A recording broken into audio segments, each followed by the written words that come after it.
오늘은 스가랴 2장 1절에서 13절, 2장 전체 말씀이 되겠습니다. 구약 성경 1314쪽 근처가 되겠습니다. 스가랴 2장 1절에 13절, 저와 여러분이 한 절씩 교독하겠습니다. 내가 또 눈을 들어본즉 한 사람이 측량줄을 그의 손에 잡았기로 네가 어디로 가느냐 물은즉 그가 내게 대답하되 예루살렘을 측량하여 그 너비와 길이를 보고자 하노라 하고 말할 때에 내게 말하는 천사가 나가고 다른 천사가 나와서 그를 맞으며 이르되 너는 달려가서 그 소년에게 말하여 이르기를 예루살렘은 그 가운데 사람과 가축이 많으므로 성곽 없는 성읍이 될 것이라 하라. 여호와의 말씀에 내가 불로 둘러싼 성곽이 되며 그 가운데에서 영광이 되리라. 오호라 너희는 북방 땅에서 도피할지어다. 여호와의 말씀이니라. 이는 내가 너희를 하늘 사방에 바람같이 흩어지게 하였음이니라. 여호와의 말씀이니라. 바벨론 성에 거주하는 시온아 이제 너는 피할지니라. 만군의 여호와께서 이같이 말씀하시되 영광을 위하여 나를 너희를 노략한 여러 나라로 보내셨나니 너희를 범하는 자는 그의 눈동자를 범하는 것이라. 내가 손을 그들 위에 움직인즉 그들이 자기를 섬기던 자들에게 노략거리가 되리라 하셨나니 너희가 만군의 여호와께서 나를 보내신 줄 알리라. 여호와의 말씀에 시온에 따라 노래하고 기뻐하라. 이는 내가 와서 네 가운데에 머물 것임이라. 그날에 많은 나라가 여호와께 속하여 내 백성이 될 것이요 나는 네 가운데 머물리라. 네가 만군의 여호와께서 나를 네게 보내신 줄 알리라. 여호와께서 장차 유다를 거룩한 땅에서 자기 소유를 삼으시고 다시 예루살렘을 택하시리니 모든 육체가 여호와 앞에서 잠잠할 것은, 함께 읽겠습니다. 여호와께서 그의 거룩한 처소에서 일어나심이니라 하라 하더라.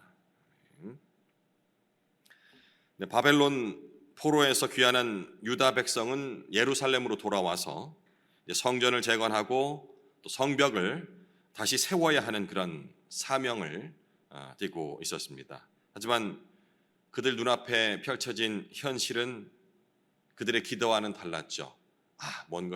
뭔가 이렇게 차곡차곡 주의 뜻대로 잘 이루어질 것이라는 그런 기대와는 달리 폐허가 된 도시, 또 경제적인 어려움, 주위에 있는 민족들로부터의 위협, 그리고 내부적인 갈등까지 모든 것이 처음 마음, 부풀었던 재건의 의지를 꺾어놓기에 충분했습니다. 그래서 그들은 질문을 했겠죠. 하나님, 정말 우리와 함께 계십니까? 우리가 정말 예루살렘을 다시 세울 수가 있습니까? 이런 시대적인 배경을 가지고 있습니다. 이런 상황 속에서 이런 배경을 가진 상태로 기록된 성경이 바로 이 스가랴, 오늘 읽은 스가랴 외에도 얼마 전에 우리가 묵상했었죠. 역대기도 역시 비슷한 시기가 됐습니다. 물론 시대적으로는 한 60년 차이가 납니다만은 어쨌든 무너진 이 예루살렘으로 돌아와서 예루살렘을 다시 일으켜 세워야 하는 그러한 민족의 그 사명이랄까요? 그것이 바로 하나님의 뜻이죠. 이러한 시기에 기록된 스가랴서, 그리고 역대기, 그 외에 학계도 마찬가지고 그러한 배경에서 쓰여진 성경이라는 것입니다. 두 책 모두 바벨론 포로에서 돌아온 그런 공동체를 대상으로 해서 하나님의 언약 성취, 애초에 약속하셨던 그 언약의 성취와 그리고 회복될 것을 강조하는데, 역대상하는 들어보셨죠? 목사님 말씀해 주셨는데 1차 포로 귀환 그리고 2차 포로, 두 번에 나누어서 이렇게 보게 돼요. 역대상하는 2차 포로 귀환, 그 이후에 기록이 된 성경입니다. 그리고 방금 읽었던 우리 스가랴서는 1차 포로 귀환 이후에 기록된 성경. 조금 시기가 좀 다르죠. 물론 이 두 성경이 비슷하면서도 같은 얘기를 하면서도 또 차이점을 지니고 있는 그 원인이 바로 이런 그 차이가 있다라고 생각할 수 있습니다. 역대상하는 과거 성전 신앙을 회복해야 한다. 시기상으로는 스가랴가 먼저서가 기록이 됐겠죠, 그죠? 왜냐하면 1차 포로 귀환 이후니까. 근데 역대상하는 성전 신앙을 회복해야 한다라는 그런 교훈 우리가 이미 묵상을 했습니다. 담고 있다면 스가랴서는 1차 포로 귀환 이후에 성전 재건의 필요성과 그리고 미래의 완전한 그런 성전, 메시아의 성취, 메시아가 올 것이라는 이러한 예언적인 선포를 하고 있습니다. 내용도 이제 역대상하는 다윗 왕조의 계승을 통해서 메시아의 그런 희망의 불씨를 이어가는 것에 포커스가 맞춰져 있다면 스가랴서는 장차올 메시아를 직접적으로 예언하고 있다는 점에서 또 비슷한 듯 다른 뉘앙스를 풍기고 있는 거죠. 기록 방식 장르적으로도 역대상하는 역사서입니다. 그죠? 연대기적 그런 기록을 통해서 과거의 사건을 신학적으로 해석을 하는 그런 형식을 띄었다 한다면 스가랴서는 예언서거든요. 환상과 상징을 통해서 현재와 그리고 또 미래를 이어간다라는 그런 또 특징을 가지고 있습니다. 그러니까 차이점과 유사성이 동시에 있는 거죠. 그러니까 제가 이거를 생각하면서 왜 뜬금없이 스가랴서 하다가 역대상하를 언급하냐? 저는 역대상하가 제일 먼저. 솔직히 잠깐만 이게 순서가 어떻게 되지? 헷갈리는 거예요. 뭐가 먼저 기록됐지?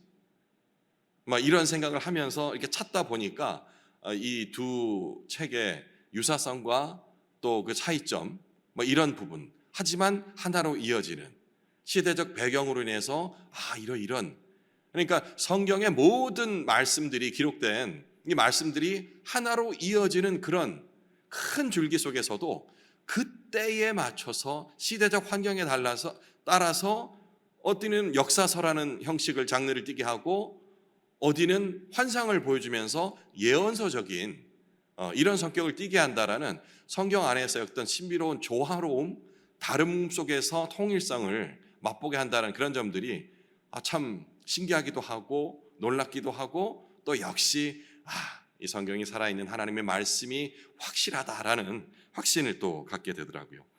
이 복음의 그리고 하나님 말씀의 때에 따른 일종의 시의성 그리고 때를 초월하는 영원성 이 두 가지가 다 있다라는 생각이 들면서 읽으면서도 좀 뭐랄까요?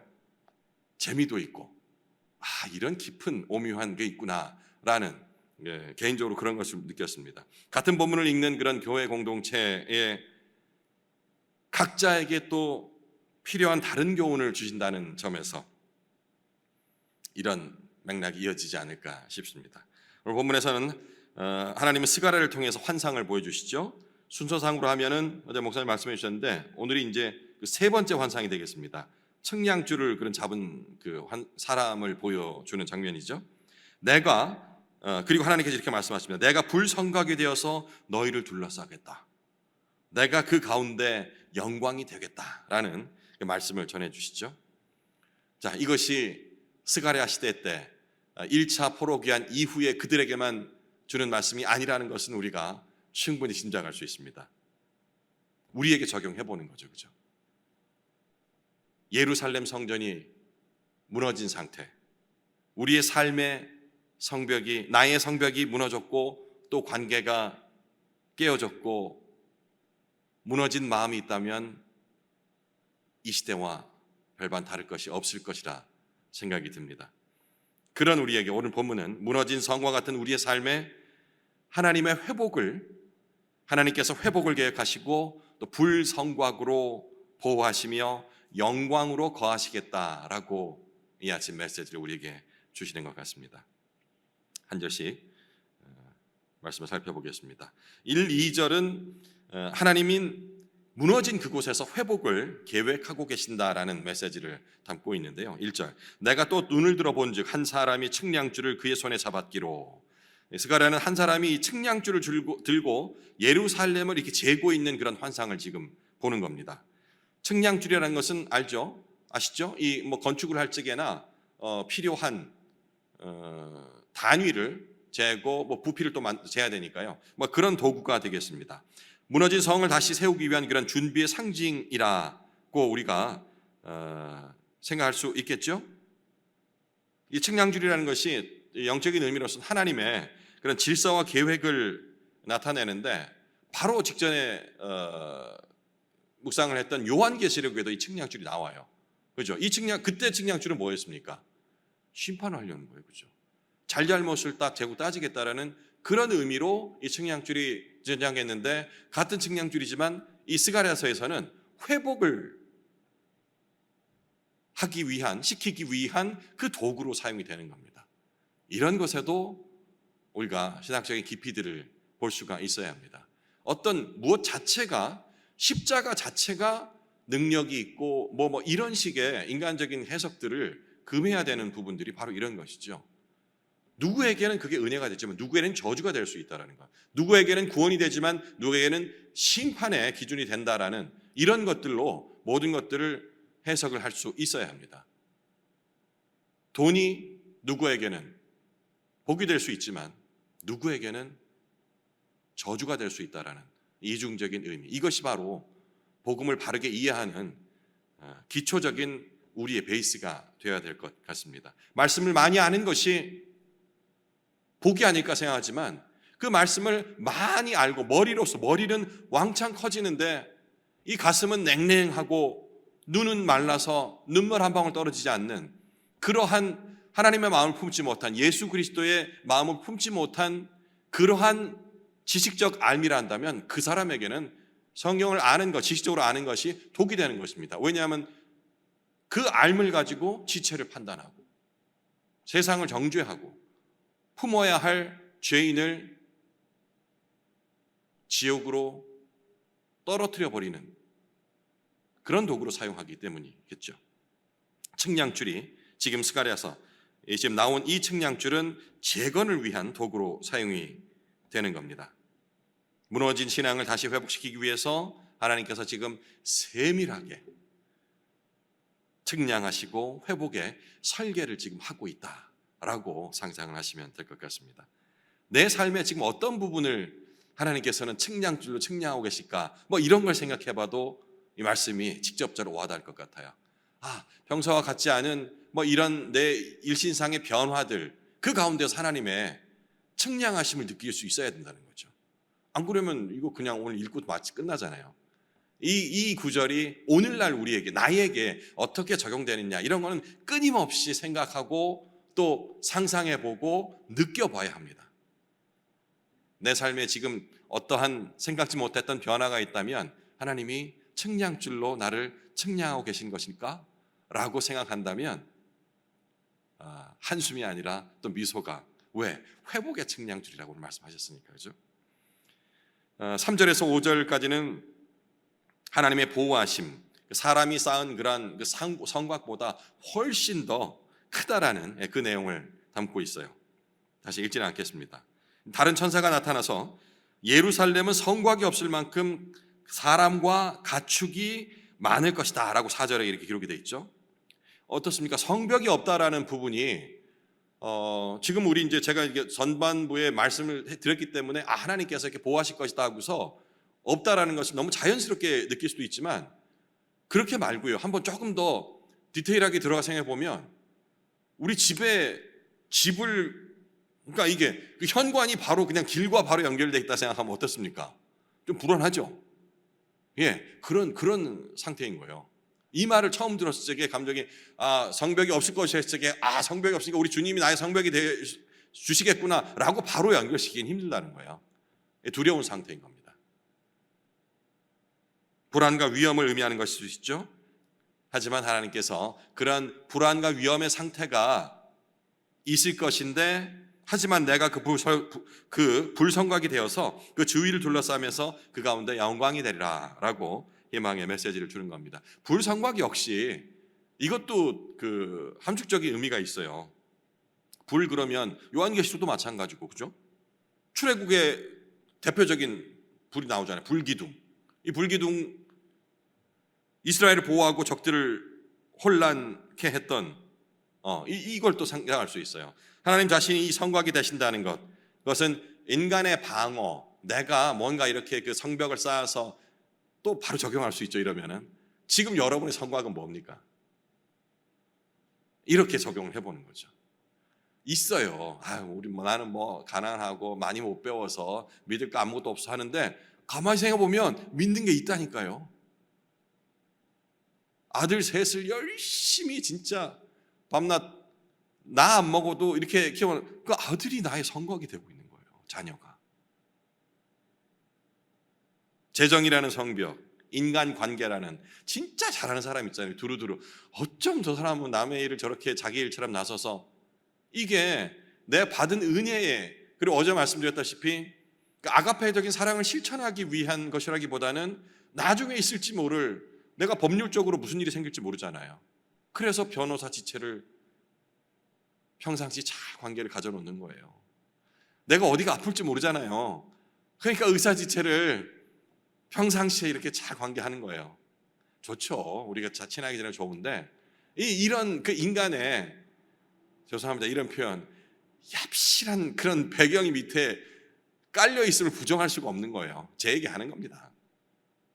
이런 것들이 결코 너희를 보호하지 못할 것이다. 그러니 그런 애당초 그런 성벽을 쌓으려고 하지 마. 내가 너희의 불성곽이 돼줄게 라고 말씀하시는 것 같아요. 6절과 7절은 그러한 세상의 믿음, 세상으로부터 떠나서 혹은 그 세상의 믿음이라기보다는 막 핍박받고, 그리고 아니요, 그게 맞는 것 같습니다. 바벨론 포로로 있으면서 그들이 정말로 막 지치고 뭐 했을까라고 생각한다면, 인간의 그 놀라운 능력 중에 하나 있잖아요. 어딜 가도 적응하는 거. 네, 그냥 동화됐을 것 같아요. 67년, 70년 조금 넘죠. 이 포로 기간을 겪으면서 벌써 이제 세대상으로 치면은 두 세대가 거기서 태어난 아이들도 있을 거고, 바로 순응하는 거예요. 어쩌면 바벨론의 세상을 얘기한다 했잖아요. 이 바벨론의 생활에 만족하고 있을지도 몰라요. 이것뿐만 아니라 출애굽 봐도 알잖아요. 애굽에서 그들이 막 우리 생각하면 핍박받고 노예로서 이렇게 막 그 생각하는데, 거기 잘 동화되고 살고 있었어요. 그러니까 나와서 모세 보고 막 그랬잖아요. 아니 거기 있었으면 지금 고기 구워 먹고 살 텐데, 당신이 괜히 우리를 말이야 구원해 준다고 탈출해가지고 이 모양이 이 꼴로 말이야 막 이렇게 투자를 했다는 것은, 거기서 또 잘 적응하고 살고 있었다는 거예요. 그러한 세상에서로부터, 여기 뭐라고 나와 있죠? 도피하라고 돼 있어요. 도피, 빨리 나오라는 거예요. 신속하게. 하나님께서 바벨론 땅에 남아있는 자들을 향해서 말씀하시는 거죠. 너희는 북방 땅에서 도피할지어다. 바벨론 성에 거하는 시온아, 이제 너는 피할지어다. 북방은 바벨론 제국, 현대적으로 해석한다면 바로 세상을 얘기한다라고 바로 즉각적으로 적용할 수 있습니다. 이게 단순히 그런 지리적인 바벨론 땅에서 이렇게 옮겨가라 이런 식의 1차원적 적용이 아니고, 내 마음과 그리고 내가 지금 의지하고 있는 이 모든 것들, 머물러 있는 내 생각과 나의 삶의 방식이 머물러 있는 그곳을 지금 빨리 떠나라는 그 말씀인 거죠. 가치관, 그리고 죄의 지배로부터 탈출해서 떠나서 하나님께 속하라. 이사가라는 1차원적으로만 해석하지 마시고, 그래서 이 터가 안 좋은가 봐, 자꾸 예수 믿는데 핍박이 오는 것은, 이런 식으로 적용하면 안 돼. 그래서 어디로 이사를 가야겠다 이런 게 아니고, 그곳에 있을지라도 내 마음이 지금 의지하고 있는 이런 것들, 바벨론을 탈출하라는, 도피하라는 말씀이 되겠습니다. 성공에 집착하려 하고 또 죄와 타협하려는 습성, 이것이 바로 우리의 바벨론, 현재 바벨론이 되겠죠. 하나님께서 말씀하시는 겁니다. 떠나라, 돌아오라, 내가 너를 지키겠다. 믿음이라는 것은 이런 관점에서 본다면 세상으로부터 떠나 하나님께 속하는 그런 결단의 연속이 아닐까 싶습니다. 이제 8절과 9절은 하나님께서 자기에 속한 백성을 눈동자처럼 지킨다라는 그런 내용을 기록하고 있습니다. 이렇게 말씀하시죠. 너희를 범하는 자는, 너희를 괴롭히는 자는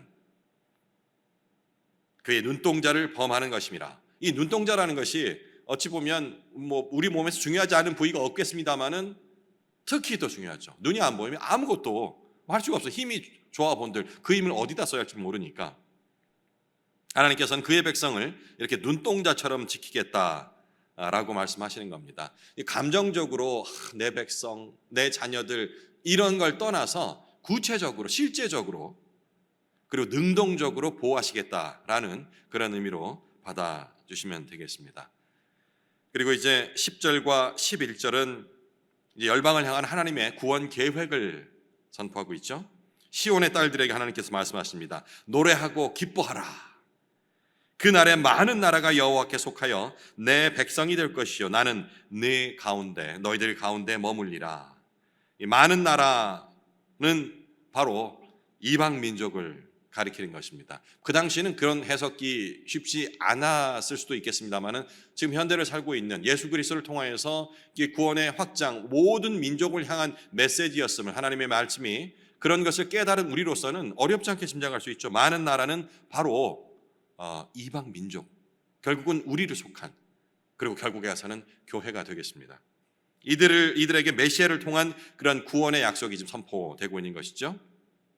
예수 그리스도로 인하여서 유대인과 이방인의 구분이 사라지고 모든 민족이 하나님의 백성이 되었습니다. 그랬기에 우리가 오늘 이 예배당에 앉아서 하나님께 예배를 드리고 있는 것이겠죠. 교회는 이런 의미에서 이 약속, 지금 스가랴에서 나왔던 스가랴가 보았던 환상, 이 환상은 바로 하나님께서 주신 약속입니다. 언약입니다. 그러니까 교회는 이 약속의 열매라는 거죠. 그냥 우리가 좋은 사람들, 지역에 근처에 있는 사람들, 그냥 우리 목사님 메시지 좋아서 목사님의 스타일을 좋아하는 이런 사람들의 친목 단체가 아니고요. 하나님의 언약의 약속의 열매라는 거예요. 이러면은 정말 그런 사소한 이런 문제들, 뭐 이렇게 색깔이 맞지 않은 분에 의해서 다툼 이런 거 다 내려지지 않습니까, 그죠? 교회가 어떤 의미라는 걸 생각한다면. 또 교회는 하나님의 임재가 머무는 곳이다라고 오늘 말씀을 통해서도 짐작할 수 있습니다. 내가 너희 가운데, 너희가 뭡니까? 교회 아니에요, 지금 이제 해석하면, 그죠? 그 가운데 머물겠다는 건 하나님의 임재가 머무는 곳이라는 것. 그래 어쩌면은 여러분들이 오해하지 말고 들으십시오. 이 방송을 혹시 들으시는 분들이 교회를 예배당을 꼭 와야 된다 얘기하는 거야? 부담 주는 거야? 라고 오해하지 마십시오. 근데 이 말씀에 의존한다면 예배당에 오시는 것, 예배당 자체가 교회는 아니잖아요. 우리가 모임 자체가 교회인데 이 하나님의 임재를 사모하면서 이 아침을 깨운다라는 의미에서 어찌 보면 참 하나님께서 기뻐하실 그런 자리라는 생각도 듭니다. 형편상 못 오시는 분들 그분들께 부담을 드리고자 하신 말씀은 아닙니다. 그리고 이 교회는 또 이 열방을 향해 열려있는 성이라는 메시지 또한 이 구절에서 받을 수 있을 것 같습니다. 선교가 어디서부터 이루어져야 합니까? 예전에 그런 게 있었어요. 교회는 안 돼. 그래서 이것도 조심스럽네요. 뭐 하여튼 선교단체가 많이 있었는데 독자적으로 교회와 상관없이 뭔가 이렇게 열방을 향한 그런 사명을 우리가 감당하겠다라는 이런 표방을 하고서 시작된 참 거룩한 목적이었지만 유지가 쉽지 않았고 또 다르게 변질되는 것들을 본다 한다면 이렇게 너무 세분화시킬 필요 없이 그냥 교회에서 이 교회를 통하여서 그 모든 것들이 시작되어야 한다라는 그런 개인적으로 저는 그렇게 생각을 합니다. 이 교회는 열방을 향해 열려있는 성이라는 점에서 여기서부터 출발하게 되는 것이죠. 이제 종관부의 12절과 13절 이 한 절씩 이 구절을 따로 보겠습니다. 12절은 읽겠습니다. 여호와께서 장차 유다를 거룩한 땅에서 자기 소유를 삼으시고 다시 예루살렘을 택하시리니, 하나님께서 유다를 다시 택하시면서 말씀하시죠. 포로기, 그것도 고난 속에서도 하나님의 약속은 변하지 않는다고. 그리고 하나님께서 유다를, 이 폐허된 이 유다를, 폐허라는 것은 그 위치적인 것뿐만 아니고 그들 마음속에 폐허가 된 이 유다를 거룩한 땅으로 회복시키겠다라고 다시 말씀을 하시는 겁니다. 현대로 돌아서 우리에게 적용한다면 얼마나 많은 실패를 맛봅니까? 그죠? 어제도 맛봤고 그제도 맛봤고 잘하려 했는데 잘 되지도 않고 하나님 앞에 이렇게 할게요 다짐했는데 당장 잠자고 일어나니 또 그게 흐지부지 되고, 이러한 실패에도 소망이 되는 거, 하나님의 언약은 변치 않는다는 사실. 우리가 넘어져도 하나님은 포기하지 않으신다라는 불변의 진리. 우리의 죄가 깊어질수록, 물론 지금 말하는 제 죄는 우리 믿는 사람들이 하나님을 바로 서려고 하는데 그렇게 되지 못하는 그런 죄를 얘기합니다. 하나님 대적하는 그런 죄 말고요. 이런 죄가 깊으면 깊을수록 하나님의 은혜는 더욱더 깊다라는 사실. 이런 사실들을 생각하면 낙심하다가도 눈물이 줄줄 흐르다가도 힘이 나요. 또 감사함이 나고, 그리고 울며 찬양을 하게 되는 거예요. 슬퍼서 우는 것이 아니고 감격 때문에. 그죠? 하나님께서는 여전히 우리를 택하셨고 형편과 사정에 상관없이 거룩한 소유로 삼으시겠다라고 말씀을 하고 계신 것입니다. 마지막 13절, 하나님께서 이렇게 말씀하시죠. 모든 육체가 여호와 앞에서 잠잠할 것은 여호와께서 그의 거룩한 처소에서 일어나심이리라 하라 하더라. 잠잠함 어떻습니까? 잠잠함이란 단어, 혹시 무력함? 이렇게 연결시키면 안 돼요. 그죠? 하나님의 일하심을 신뢰하는 그런 믿음의 태도가 바로 잠잠함입니다. 하나님께서 일하실 때 우리 인간은 침묵해야 합니다. 떠벌리지 말아야 합니다. 그런 면에서 우리 교회 공동체가 이렇게 외부 사람들이 봤을 적에 좀 침체되어 있는 것 같고, 그냥 입이 너무 좀 열심히 좀 아멘 하고 뭐 이렇게 했으면 했는데, 저는 그렇게 이해를 해요. 공동체가 이제 그런 부분들을 천천히 또 경망스럽지 않게 하는 그 의도는 이런 잠잠함을 추구하는 것이 아닐까 생각을 합니다. 오해하지 마셔야 합니다. 이 잠잠함이라는 것은 우리가 손 놓고 뭐 이렇게라는 것이 아닙니다. 하나님의 일하심을 주목하기 때문에 내가 떠들 입이 없다라는 그런 잠잠함인 것입니다. 하나님께서 일하실 때 인간은 침묵해야 하고, 이 잠잠함은 바로 하나님을 경외하고 순종하는 그 태도를 표방한다라는 그런 점. 반성해 본다면 하나님께서 뭔가 일하려고 할 적에, 일하신다라는 느낌을 받을 적에 힘이 받아서 즐거워가지고 우리가 먼저 설레발치고 앞에서 나가는 이런 행동들, 잠잠함으로써 제어를 해야 되지 않을까 싶습니다. 잠잠하라, 내가 일하고 있다, 하나님께서 말씀하시죠. 결론을 맺어보겠습니다. 스가랴 2장은 분명히 이렇게 얘기하죠. 하나님께서는 그럼에도 불구하고, 너희의 죄에도 불구하고 회복을 계획하고 계시다. 그리고 하나님께서는 무너진 것 같은, 나를 보호해 줄 것 같은 모든 그 성벽이 무너졌지만 내가 친히 다시 성곽을 쌓지 않아도 좋다. 내가 너희의 불성곽이 되어서 보호해 주겠다. 그리고 말씀하십니다. 그렇게 다시금 회복이 된 너희를 통하여서, 교회를 통하여서 열방을 구원하시고 그의 백성을 눈동자처럼 지키고 계신다라는 사실을 기억하겠습니다. 이 약속은 예수 그리스도 안에서 완전히 성취가 됐습니다. 그분은 우리 가운데 오셔서 거하셨습니다. 십자가를 통해 우리를 보호하시는 참된 불성곽이 되셨습니다. 그리스도 안에서 교회는 하나님의 거처가 되었고, 그분의 임재가 있는 곳이 되었고, 열방이 하나님의 백성이 되는 그런 새로운 공동체로 세워져 가고 있는 것입니다. 스가랴가 본 이 환상은 구약시대 때 한 뛰어난 선지자의 얘기가 아닙니다. 하나님께서 그를 통하여 보여주셨고, 그리고 2000년이 지난 다음 현세를 살고 있는 곳에 예수 그리스도 통해서 그 예언을 하나도 빠짐없이 그대로 다 성취하셨다라는 사실을 보면서 우리가 믿는 이 믿음이, 이 신앙이 결코 헛된 것이 아님을, 그리고 겪고 있는 어려움들이 하나님이 그냥 내버려 두심이 아니라는 사실에 희망을 가져야 될 것 같습니다. 개인적으로 묵상을 이어가시겠습니다.